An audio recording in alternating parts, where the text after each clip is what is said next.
Дүйнө жүзү боюнча тукумсуздуктун статистикасы тилекке каршы күн санап өсүүдө. Эми буга ар кандай факторлор таасир эткенде, ошондуктан бизди көрүп турган көптөгөн айымдар бар, көптөгөн үй-бүлөлөр бар. Балалуу болууну самап, бирок кандайдыр бир себептер менен балалуу боло албай жүргөн үй-бүлөлөр үчүн бүгүн биз жакшы кеп-кеңештер бермекчибиз. Андыктан биз менен болуңуздар. Эфирде Арузат көрсөтүүсү, саламатсыздарбы? Бүгүн сиздер менен мен Айнура Бекебаева жана ошондой эле биздин арткы зонабызда Медина Русланбек кызмат кылмакчы.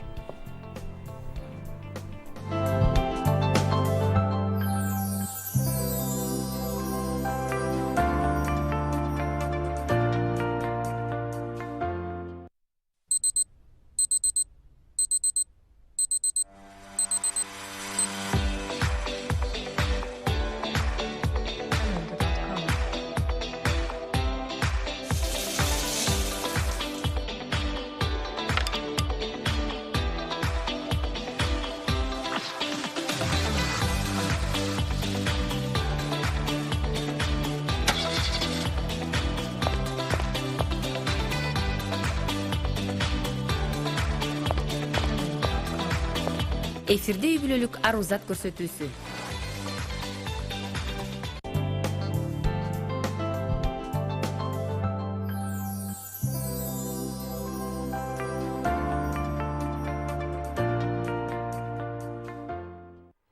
Биз менен бирге болуңуздар. Биз түз эфирде сиздер менен көрүшүп жатабыз.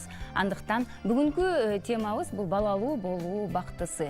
Албетте жана эле айтып өткөндөй, көптөгөн үй-бүлөлөр балалуу болууну самап келишет. Бирок ар кандай жолдорду басып өтүп, анан кийин биз эми баягы кеңеш бергенибиз бул албетте медицина өнүгүп жатат, эко процедурасын дагы карап көрүңүздөр демекчибиз да. Бүгүн бизде конокто онкология клиникасынын негиздөөчүсү, профессор репродуктолог Жихангир Чакажы мырза. Биз ар бир ай сайын бирден жолу жолугуп, ушундай үй-бүлөлөргө жакшы кеп-кеңештерибизди берип келебиз. Андыктан биз менен болуңуздар деп айтып кетмекчибиз. Ошондой эле бул клиниканын менеджери Чипаева Акылай. Саламатсыздарбы? Кош келипсиздер.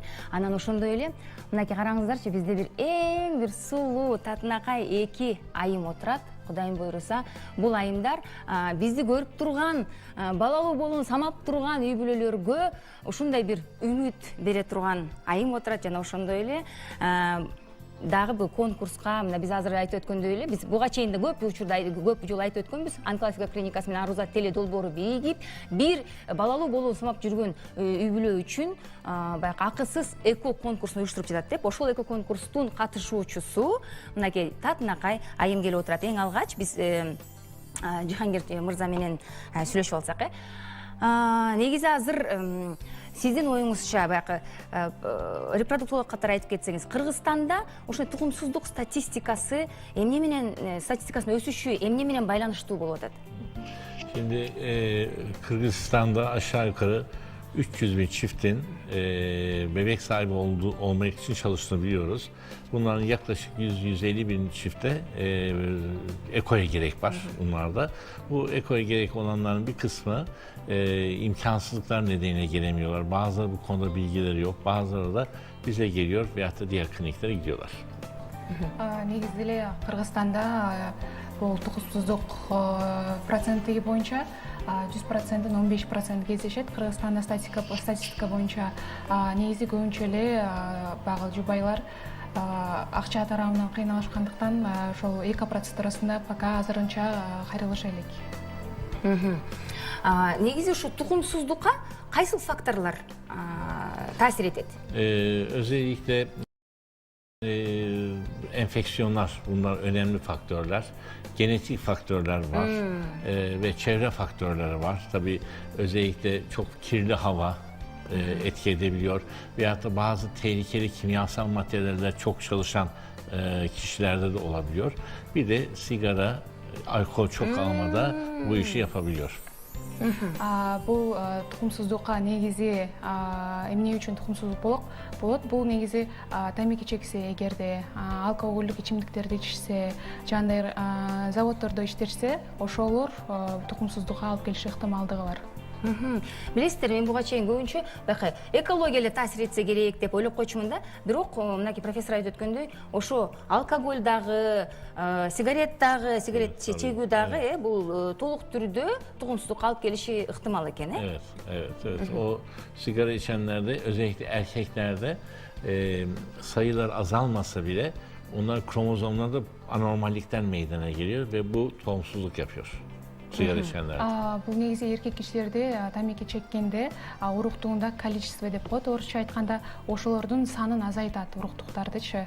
Ошондуктан тамеки чегүү бул тукумсуздукка алып келет эркек кишилерде. Билесиздерби, көп айымдар жазышат да.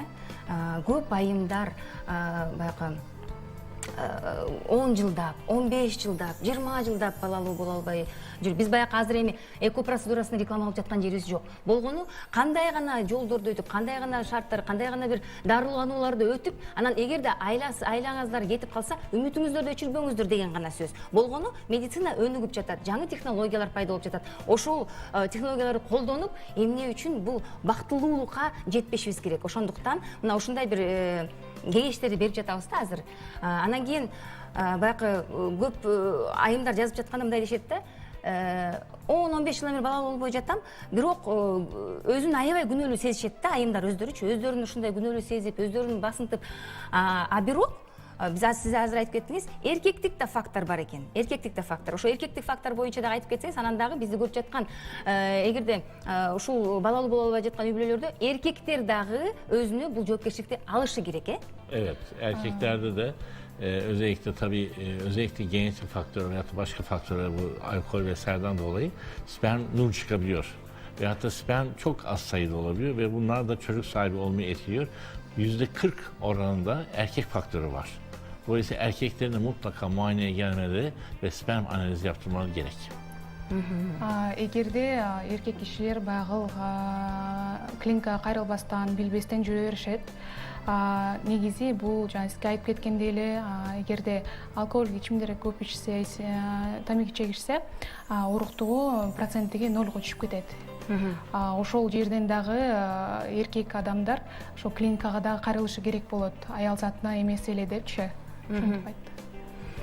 Статистика боюнча эркектик факторлор канча пайыз кездешет? 40%. 40%. 40% erkek. Көп эле чоң эле пайыз экен да. Көп эле бизде региондордо баягы аялдарды күнөөлөп келишет дагы, анан кийин эркектер меники баары сонун, сен көрүнүшүң керек, сенде баары күнөө деп коюшат да. Мына көрдүңүздөр, профессордун айтканына көңүл бурсаңыздар, чындыгында эркек тараптан да 40%дык жоопкерчилик бар. Ошондуктан эркектер дагы сөзсүз түрдө көрүнүп бул жоопкерчиликти алыш керек да. Андан кийин эко процедурасынан төрөлгөндөн кийинки балдар, алардын ден соолуктары кандай болот негизи? Tüp bebekle doğrulan çocukların sağlığı nasıl olacak doğrulduktan sonra? Tüp bebekte doğan çocukların sağlığı diğer normal yolda doğan çocukların sağlığından farklı değil. Lakin tüp bebekte de olsa, normal bebekte de olsa bunlarda sakat bebek doğurma ihtimali var. Hepsinde var. Yani sonuçta normal çocuklarda 600'de bir toplumda Down sendromu doğma ihtimali var. Tüp bebekte de var. Ama tüp bebekteki bebekler bir tık daha sağlıklı olabiliyor bunlar ama yine de bir anomali olma ihtimali hepsinde var. Normal toplumda olduğu gibi. Негизи эле эко процедурасында төрөлгөн бала менен орусча айтканда естественный төрөлгөн бала менен айырмасы эч кандай жок. Жөн гана негизи эле естественный жолу менен төрөлгөн баланын 600төн бирөөсү Даун синдрому менен төрөлүп калган боло турган болсо, бул эко процедурасында ошондой кездешет. Демек, ден соолук жагынан болсо эч кандай айырмасы жок. Клиникага негизи сиздердин балдарыңыздар келип турабы? Kliniğinize tüp bebekle yapılan çocuklar geliyorlar mı davet etmeye için? Evet, geçen hatta biz 1 Haziran'da Çocuk Bayramı'nda bir böyle yaklaşık 15-20 tane bizim Ankara sayesinde doğmuş bebekler geldiler. Onların çocuk bayramını kutladık, oyunlar oynadılar, hediyeler verdik ve çok mutlu oldular. Siz bilgендей эле 1-июнда биз клиникабызга бизден баягы эко процедурасы менен балалуу болгондор келишти. Алардын саны 20га жетти, бирок бул жартысы эле. Биз аларга подарка бердик, чогуу майрамдаттык 1-июнду. Балдар күнүн Эң сонун ар бир үй бүлөдө балдардын күлкүсү жаңырып турсун. Негизи азыр эко процедурасына бизде Кыргызстанда сураттар кандай болуп турат? Şu tüp çok mu hasta geliyor Kırgızistan'da? Kırgızistan'da çok hasta geliyor. Biz çok şükür dolu dolu işlerimizi yapıyoruz. Ama Kırgızistan'da çok hasta var ve bunlar özellikle köyde oturanlar hiçbir şey yapılamayacağını düşünüyorlar. Ve bazıları gidip ikinci evliliklerini yapıyorlar gereksiz yere. Bence bunlara haberdar etmek ve eğitim vermek ve bu işin hem dini açıdan sakıncası olmadığını söylemek gerekir. Çünkü burada yanlış bir şey yapılmıyor. Hem de onlara bir şekilde böyle bir şey olduğunu göstermek, öğretmek gerekir. Азыркы учурда биздин клиникабызга кайрылган пациенттердин саны абдан дагы көп. Бирок негизи эле айыл жергесинде турган жуптар көбүнчө багы бисподия лечение болот дегенди билишпейт. Ошондуктан каражат тарабына да билишпейт. Ошондуктан азыркы учурда алардын коркпостон клиникабызга кайрылууну суранабыз. Ооба. Бир аз кандайдыр бир көйгөй жаралса, сөзсүз түрдө доктурга кайрылып, кеңештерди алып туруу абдан зарыл. Мен азыр биз ушу эң бир сонун, мындайча айтканда, бир балуу коногубуз деп коелучу, отурат. Андай сизге кайрыла кетсем, 2022-жылы Онколайф клиникасы ушундай бир айымга бекер эко процедурасын жасатып, анан ошол конкурстан деп коелу, ошол конкурстан жеңүүчүсү мына Наргиза Аманжол кызы. Наргиза айым, сиз азыр Кудайым буйруса, Кудайдын кулагы сүйүнсүн деп коет эмеспи? Азыр боюңузда бар, ушул конкурстан өтүп, анан кийин мына Кудайым буйруса, азыр ушул жолго акырындан келатасыз, эне болуу жолуна. Канча жылдан бери балалуу болууну самап жүрдүңүз? 12 жылдан бери. 12 жылдан бери. Кандай диагноз коюшту? Диагноз толук диагноз деле жок болчу, баары эле жакшы болот деп эле кетиришчи. Жок болуп калчу да, болбой калчу. Демек диагноз жок, баары жакшы эле, бирок балалуу боло албай жатасыздар, Мындай кайсы факторлор экенин дагы доктурлар айтышкан жок? Жок, факторлорун деле айткан жок. Киста деп кистамды деле алышты, анда деле болгон жок. Көптөгөн жерге кайрылдык да. Буга чейин эко процедурасы тууралуу билдиңиз беле же каяктан уктуңуз? Мен подписанный болчумун, билчүмүн. Мурда дагы 2-3 жыл мурун барып консультация алып кеткем да. Анан баягы эле каражаттын эмесинен кетип калганбыз да. Буйрук экен, анан былтыр утуп алдык. Конкурс тууралуу деле ошол баракчадан угуп, анан катышып калдыңыз, Катыштым, анан Кудай буйруп утуп алдым. Мындай бир кандайдыр бир ишенич болду беле, мындай болот, сөзсүз түрдө меники болот, жакында балалуу болом деген. Албетте баягы 12 жыл эне болууну самоо деген бул деген баягы кичинекей аралык убакыт эмес. Бирок кандай сезимдер болду эле? Болот деп мындай үмүтүмдү деле үзүп койсом керек мен. Мындай оюн башталганда ойноп көрөйүнчү деп эле эметтим. Анан болбой эле утпаймашым керек деп ойноп койгом. Анан мен атым чыкканда эле аябай сүйүндүм да. Конкурс мындай кандай, чын мындайча айтып коюшат го, баягы тааныштар аркылуу кээ бир конкурстар өтүп кандай өттү? Конкурс чыныгы менен өттү. Мен ойлогом, мен деле ошентип тааныштарга берет болуш керек деп. Анан катышып эле, анан мен атым чыкканда мен өзүм таң калдым да, мен кантип утуп алдым депчи. Эң сонун. Мына көрдүңүздөрбү? Бул деген баягы үмүт да. Үмүт баары бир деле баягы өчпөс үмүт да. Бизде азыр көрүп отурган көптөгөн ушундай көйгөйү бар айымдар үчүн сиз күзгүсүз да. Сиздин көйгөйүңүздү көрүп, анан кийин сиз ушул жолдорду өтүп, анан кийин дарыланууга ушул келгениңиз бул көптөгөн айымдар үчүн чоң үмүт берип атасыз да. Мен айтып кетет элем, бизди көрүп турган баардык кыргыз эли ушу Наргиза үчүн дуа кылып коелу, аман эсен, Кудайым буйруса, бир азыр канча айлык? Айтпай эле коелу. Кудайым буйруса, өзүнүн айына жеткенде аман эсен, кыйналбай бошонуп алыңыз, Анан кийин Кудайым буйруса, жакынкы аралыкта баягы мүмкүн студияга келип каласыз дегенде, мүмкүн дуа жасайсыз, дегендей.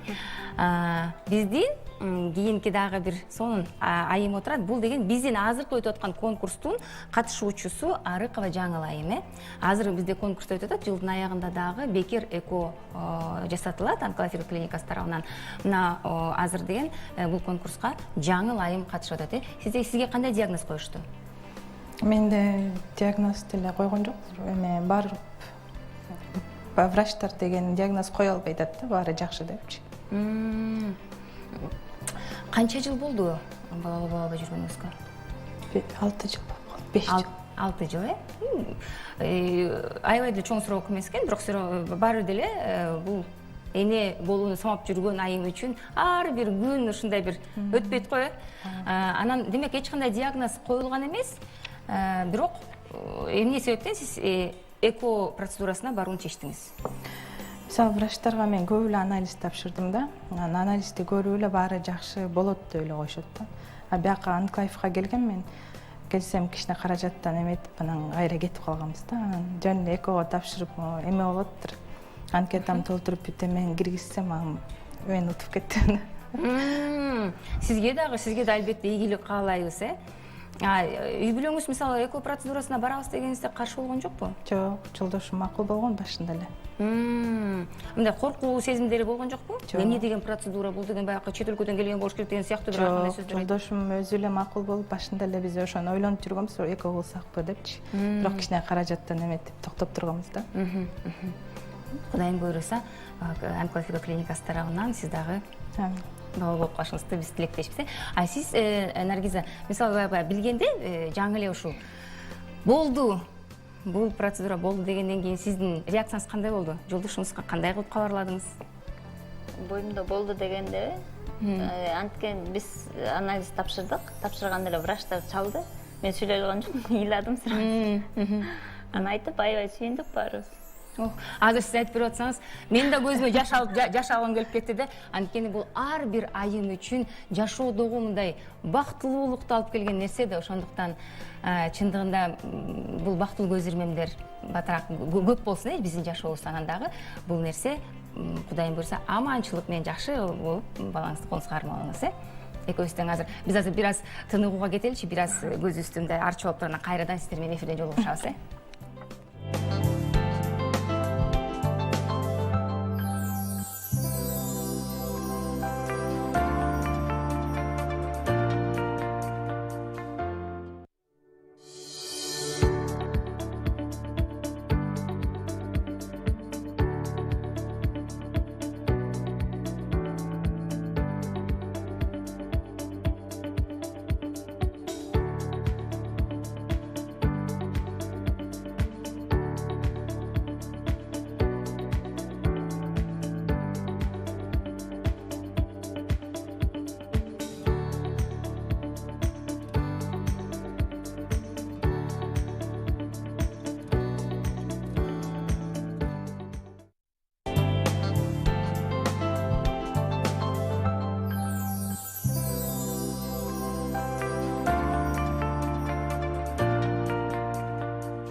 Ар бир эне өзүнүн баласы үчүн баласы каалаган оюнчукту алып берүүгө даяр. Аны менен катар өзүнүн баласына кайсыл оюнчук көзүнө көрүнсө дагы арзанбы, кымбатпы, бирок өзүнүн баласы үчүн сөзсүз түрдө ар бир эле ата эне алып берсе керек.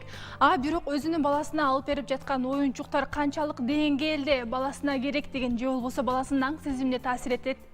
Ал боюнча тилекке каршы ойлонгон биздин ата энелер азыраак. Азыр мен сиздер үчүн жалпы биздин ата энелерди биздин экранга жакыныраак чакырам дагы сиздин балаңызга кандай оюнчуктар керек экендиги тууралуу толук түрдө айтып берем.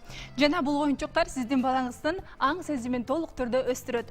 Эң биринчи бул оюнчуктарды өтө майда болгон кичинекей оюнчуктарды 1 жаштагы, 2 жаштагы, 3 жаштагы балдарга алып берүүгө сунуштабайм. Анткени кичинекей бала билбестик кылып, бул оюнчуктарды жутуп алышы мүмкүн. Бул оюнчуктарды, азыр бул жактагы турган оюнчуктардын бардыгы баланын аң сезимин өстүрөт. Мисалы жөнөкөй эле. Бул 3 бурчтукту алайын дагы, бул 3 бурчтукту бала мынтип салып киргизгенде, бул балага сабырдуулукту, күчтүүлүктү, чыдамкайлыкты үйрөтөт. Эмне үчүн дегенде, буларды катарма катар үстүнө толтуруп салыш үчүн балдарда сөзсүз түрдө чыдамкайлык керек. Мындай тегеректерди, аны менен катар фигураларды дагы оңой үйрөнөт. Буларды байкасаңыздар, өңү түстөрү дагы бар. Сиз бир эле учурда балаңызга ушул нерселерди туура ордоруна коюп салдыруу менен булардын өңүн дагы, өңү түсүн дагы жаттатсаңыз болот. Кызыл, сары, жашыл, көк деп. Анан 4 бурчтук мындай кубиктерди дагы салып ойнотсоңуз болот. Бул жердеги оюнчуктар сиздин балаңыздын аң сезимине оң таасирин берип, балаңыздын аң сезимин өрчүтөт. Аны менен катар көбүнчө биз пластик оюнчуктарды балдарга алып беребиз. Ал оюнчуктарда балдарга кандайдыр бир зыяндуу заттар бар экендигин көзгө көрүнбөгөнү менен бардыгыбызга белгилүү. Андыктан биз колдон келишинче жыгачтан жасалган, өзүбүздүн колдон жасалган буюмдарды балдарга алып берүүгө аракет кылсак. Андан кийин 3төн ашып калган биздин 4 жаштагы бөбөктөрүбүз үчүн дал ушундай оюнчуктарды алып берүүңүздөрдү сунуштайм. Бул жерде мисалы үчүн 1ден баштап 10га чейинки сан. Бул сандарды азыр мынтип чыгарып туруп, жөнөкөй эле мисалы 1ди ордуна коюп, бул 1 мындай жазылат, бул сары түстө деп айтууга дагы өтө оңой. Аны менен катар бул жерде кошуу, кемитүү, барабар жана ошондой эле фигуралар бар. 4 бурчтук мындай оюнчуктар, 4 бурчтуктар. Андан кийин мындай эң кызыгы ушундай таякчалар дагы бар. Бул таякчаларды сиз бою менен ордуна балага коюуну үйрөтөсүз. Бул деген бала катарынан узун, кыска, кичине, арык дегендерди дагы балаңызга түшүндүрүп берет. Эң кызыгы балдарды азыркы учурда сабырдуулукка, чыдамкайлыкка үйрөтүү сөзсүз түрдө керек деп ойлойм. Мисалы үчүн бул оюн менен биз балык кармоо, балык уулоо оюну деп атап койсок болот дагы. Акырын бул биз баштыкчаны алабыз дагы биздин кайрмагыбызды тийгизип туруп, бала мынтип акырын көтөрүп алат. Биз бул менен баланы чыдамкайлыкка, ошондой эле балык уулоого дагы үйрөтөбүз. Андан кийинкиси биздин бул оюнчугубуз баланын колунун сезүүсүн түшүндүрөт. Биз бул айландыргычтар менен, мисалы үчүн, бул башта мынтип тура турган болсо, ушуну кандайдыр бир жолдор менен айландырып отуруп, өзүбүздүн баскычка жеткизебиз. Айландырып келип, жыйынтыктайбыз. Бул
биздин балабыздын колундагы сезүүсүн, өрчүүсүн өнүктүрүүгө сөзсүз түрдө жардам берет. Мен урматтуу ата-энелер, силерге кайрылып өтөт элем. Оюнчук жакса, ошол оюнчукту эле алып бере бербестен, баланын аң сезимин өстүрүү үчүн дагы сөзсүз түрдө керектүү оюнчуктарды алып бериңиздер.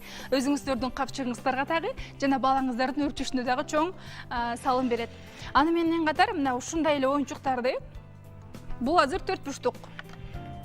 4 бурчтукту мынтип салууда, мисалы үчүн, бул оюнчукту алып бергенде балаңыз кайсыны? Жихангер мырза, мынакей азыр биздин Наргиз айым дагы, Жаңыл айым дагы айтып кетишти да, кандайдыр бир мындай себептери жок да тукумсуздукка. Болгону ар кайсы жакка барып, анализдерди тапшырып, көрүп жатышат. Бирок баардык доктурлар баары тең жайында бара бергиле деп эле жөнөтүп атышат да. Мындай учурлар абдан эле көп да. Эмне үчүн анда балалуу боло албай жатышат үй бүлөлөр? Şu Nargizada ve Canılay'da faktörleri niye doktorlar bilemiyorlar? Niçin kısırlık oluyor hastalarda? Şimdi şöyle bazı %15 hastamızda sebep yok. Yani hiçbir sebep yok. Biz buna sebebi bilinmeyen çocuksuzluk diyoruz. Aynı şekilde Canıla'da şu anda hiçbir muamma yok. Yani sperm normal, hormonlar normal, haizler regüler. Bir muamma yok ama 5 yılı geçtikten sonra eğer muamma yoksa o takdirde eko yapmak gerek. Biz şimdi onun için eko önereceğiz. Aynı şey Nergiza'da da vardı ve dolayısıyla bir tür durumu aşmak için eko yapmak gerekiyor. Ama %15 pasyantta sebep yok. Негизи эле жубайларда %15-inde себепсиз тукумсуздук деп коет. Бул деген факторлор билинбейт. Эгерде ошондой багыл билинип жатса, жубайларда 5 жыл өтүп кете турган болсо, то есть 5 жылдын ичинде биздин клиникага кайрылышы керек болот. Ve bunlar mesela ilkinde eko ile bebek sahibi oluyorsa ikinci, üçüncüsü kendi kendine gebe kalabiliyor spontan. Ушундай себепсиз факторлордун боюнда боло албай жүргөн жубайлар биринчи эгерде эко жасата турган болсо, экинчи, үчүнчү, төртүнчүлөрүн уже өздөрү гана балалуу боло алышат шанстары бар экенин айтты. Демек бул дагы кандайдыр бир мындай жол ачып берүүчү процедура окшойт, мындайча айтканда. Эң сонун. Анан азыр деген бул жакта жаңыл айымдын анализдерин карап көрбөйлүбү? Кандай кыйынчылыктар болуп жатат? Şimdi bir sürü tahlil yaptık tabii çocuk sahibi olmaya etkileyen durumları araştırdık. Ama Canan'ın hiçbir tahlilinde muamma çıkmadı. Kocası ve kendisi yaşlı. Жаңылай көптөгөн анализ тапшырды, жолдошу жана өзү. Бул деген карадык, бирок жаңылай тарабынан, жолдошу тарабынан эч кандай себеп жок. Ama yine de sebep olmasa bile artık yaşı ilerliyor, yumurta sayısı azalabilir. Onun için hareket gerekiyor. Негизи эле себеп жок болгондуктан, бирок убактысы өтүп баратат. Бул аял затында резерв деп коет орусча айтканда, ал деген төмөндөйт ар бир жыл өткөн сайын. Ошондуктан эртерээк аракет кылуусуну суранабыз. Бирок азыр деген мынакей азыр сиз көрүп атасыз да, жаңыл айымдын анализдеринчи, мында кандай мүмкүнчүлүк бар ушундай анализдер менен келген айымдар үчүн? Мисалы бардыгы жакшы болуп турат. Şu böyle gelen hastalarla, analizleri böyle olan hastalara şansları nasıl tüp bebekte? Tüp bebekte şansları 50% oluyor. Hatta bunları biz yeni bir protokolümüz var. Türkiye'de 2-3 yıldır uyguluyoruz ve bunun Türkiye'deki öncülerinden birisi bizim klinik. Ve burada da aynı şeyi yaptık. Biz önce hemen transfer etmek istemiyoruz. Önce muzlatıyoruz. 1-2 ay sonra transfer edince 50%'lık şans 70%'a çıkıyor. Dolayısıyla bu şekilde şansını arttırabiliriz. Burada 60-70% şansı var. Ama bazı hastaların yumurtası az olabiliyor veya sperm kötü oluyor. O zaman 10%, 20%, 30% da diyebiliyoruz ama burada şans yüksek. Биякта жаңылайдын анализдери боюнча, эгерде эко кылдыра турган болсо же ушундай пациенттер бизге кайрыла турган болсо, эко процедурасын кылдырганда 50% успешности болот да, балалуу болгонго. Ийгиликтүү болот, Ийгиликтүү. Эмнеге? Анткени мындай факторлор менен кайрылган пациенттерге биз эмбрионду тоңдуруп туруп, андан кийинки айга жатынга салуу процедурасыны сунуштайбыз. Ошондо успешность көбөйөт, проценти 50% болот. Bazen biz tabii 60%, 70% veriyoruz ama bazı hastalarımız bunu yanlış anlıyorlar. Yani şans yüksek ama %100 değil. Biz %100 hiçbir zaman söz vermiyoruz, garanti vermiyoruz. Artık o Allah'tan diyoruz. Biz burada bir sebepçiyiz diyoruz. Onun için 60-70% yüksek bir oran ama %100 mümkün yok. Dünyanın hiçbir yerinde 70% üzerinde veremezler şans. Негизи эле пациенттерге биз шанс боюнча 50-60-70% гана шанс беребиз. Боюнда болушу үчүн 100% эч качан бербейбиз. Анткени эко процедурасына гарантия жок. Дүйнө жүзү боюнча дагы эко процедурасына гарантия жок. Bu gibi durumlarda hastalar birinci defa başarılı olmazlarsa ikinci defa, üçüncü defa denemeyi de göz önüne almalılar. Бирок эгерде пациенттердин биринчи жолу эко процедурасынан балалуу боло албай кала турган болсо, экинчи, үчүнчү жолу деле клиникадан эко процедурасын кылышыны сунуштайбыз.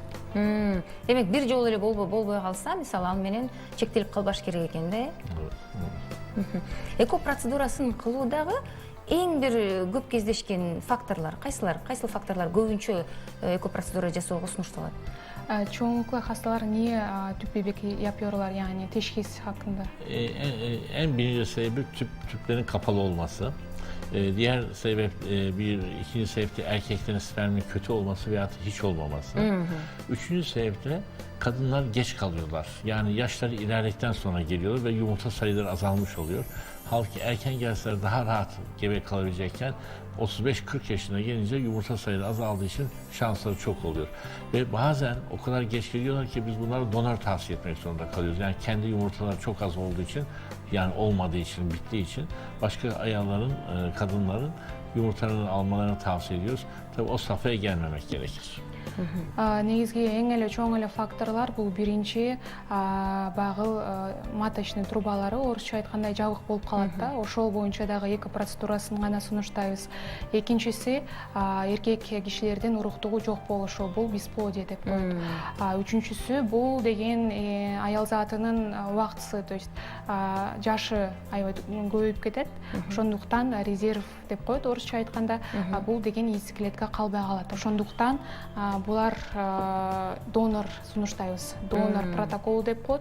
Донор колдонуп балалы боло алышат. Ошол 3 факторлор эң эле негизги кездешет клиникабызда. Кандай гана фактор болбосун үмүттү өчүрбөшүбүз керек экен да, кандай гана фактор болбосун баары деле бир кандайдыр бир мындай жолу бар экен да, бул нерседен чыгуунун жолу да.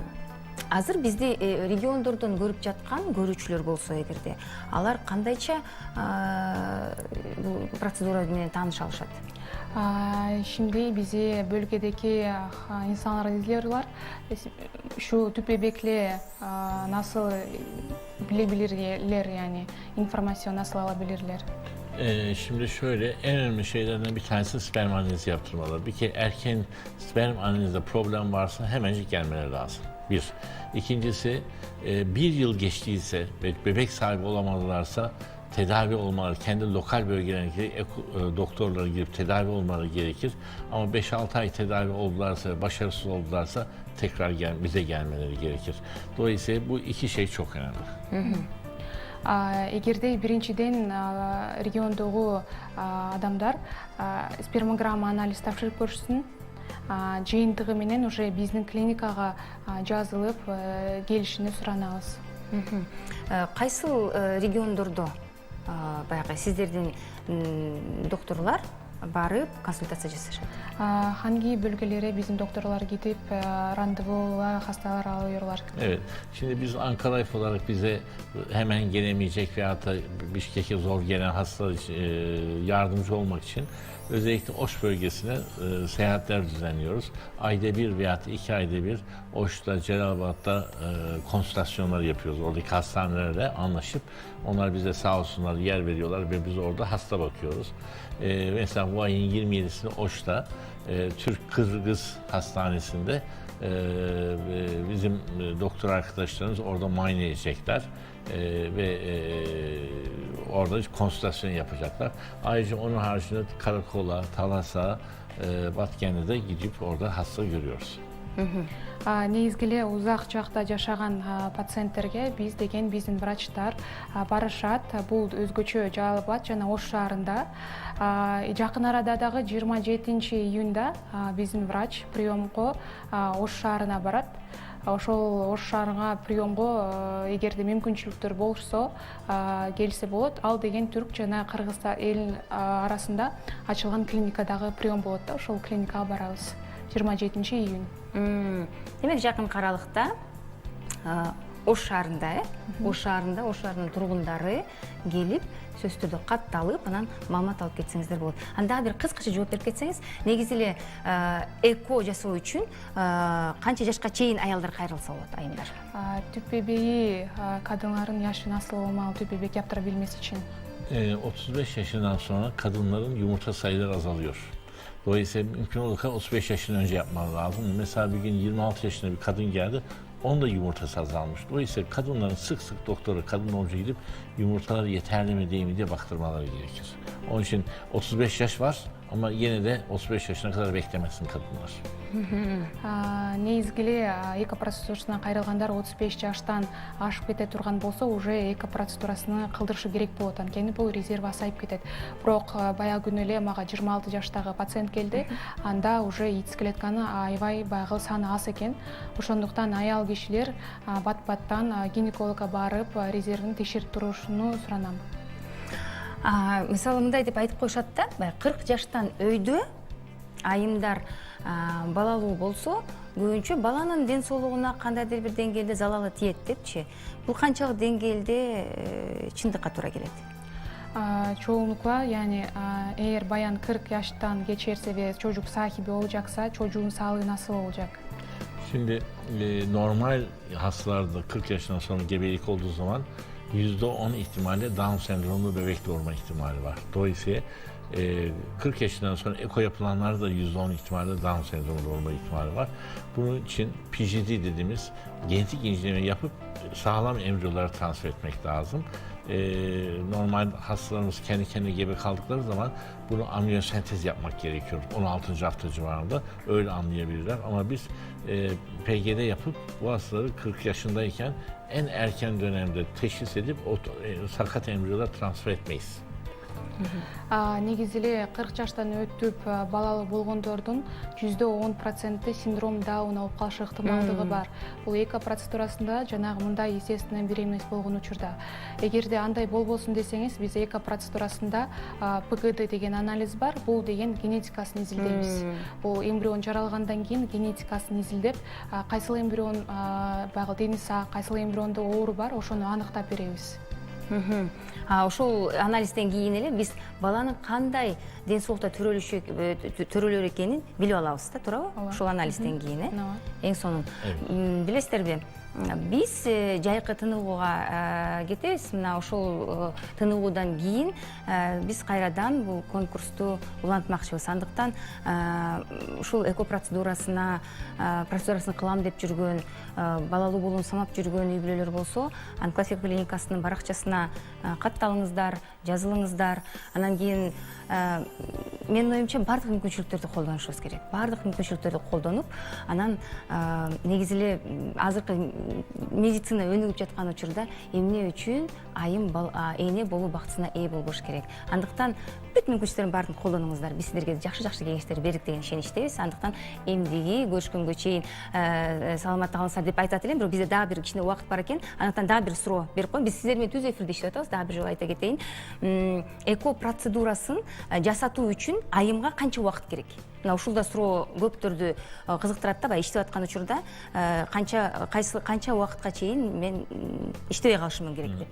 Şimdi eko prosedürü için hasta bize muayene geldikten biz bir ay sonra hazırlayabiliyoruz. Bir ay sonra 10 gün gerek.